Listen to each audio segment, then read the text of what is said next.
ஒரு உணவு மேசையின் அடக்க விலை 8400. ஏ இம்மேசையை 10 மாத தவணைகளில் பெற நினைக்கிறார். அவர் மாத தவணை ரூபாய் 875 எனில் வட்டி வீதம் என்ன? சரி, அடக்க விலை அதாவது அதனுடைய அசல் 8400.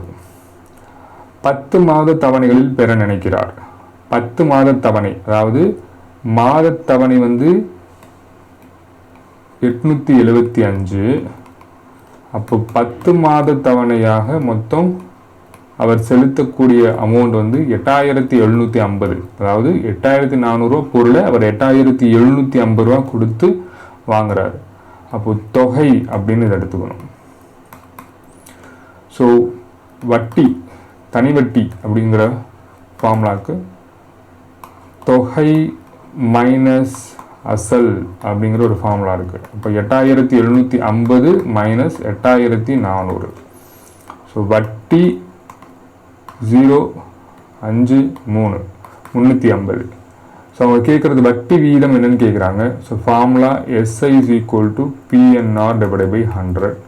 ஸோ தனி வட்டி 350 ஈக்குவல் டு பிரின்சிபல்ங்கிறது 8400. N number of the year 10 மாதம்னு கொடுத்துருக்காங்க. மாதத்தில் கொடுத்தனாவே டிவைடட் பை 12 முக்கியம். டிவைடட் பை 12ன்னு போடணும், அது வருஷமாக மாற்றிக்கணும். ரேட் ஆஃப் இன்ட்ரெஸ்ட் அவங்க கேட்குறாங்க. ஸோ இந்த 2 சைஃபருக்கு இந்த 2 சைஃபர் கேன்சல் ஆயிரும். அடுத்து இந்த சைஃபருக்கு இந்த சைஃபர் கேன்சல் ஆயிரும். 6 2 12 4 2 8 2 2 4 2 6 2 2 4 1 2 1 3 3 7 3 21 1 7 7 5 35. அப்போ 6ங்கிறது 5%. ஆப்ஷன் டி தான் இதற்கு சரியான விடை.